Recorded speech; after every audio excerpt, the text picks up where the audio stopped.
Hey guys, it's Boxfish, and today we're going to play some PS4 games on the PC using Sony's new Remote Play software.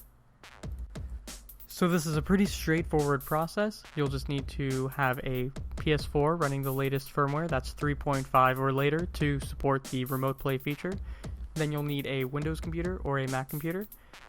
Go to the link in the description on your computer, that is remoteplay.dl.playstation.net/remoteplay.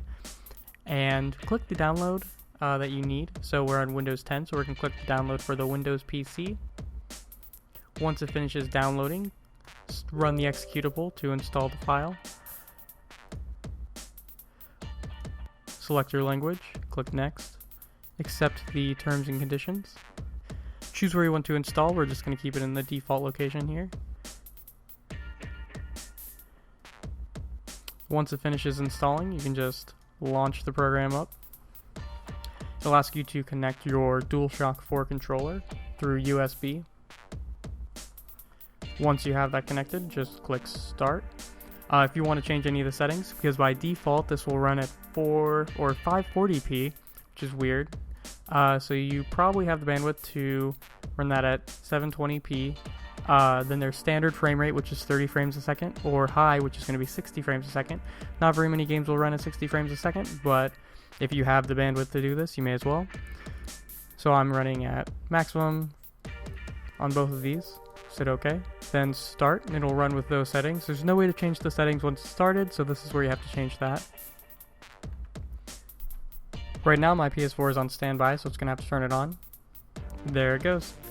And now we are remotely connected to the PS4. Now the interesting thing about this is, since it's using the PS4 controller through USB, it actually doesn't need to be in focus to be using the controller. So we can have another window up, like the web browser over here, and we are still controlling the PS4 with the controller. So that is nice for if you want to have multitasking going on. Like, let's say you want to watch a movie on the side and you want to have the PS4 running over here, you want to run a game. That is fantastic. Or if somebody else is using your TV and you just want to play full screen, you can do that like this and you will be right into it. And the latency is extremely low on networks that can handle the streaming. Overall, I think it's pretty great. I hope they bring 1080p to this soon. And until then, I guess you'll just have to suffer through 720p. And that's all for now. If there are any updates to this in the future, I will let you know by posting a video here, so subscribe in the meantime, and I'll see you then.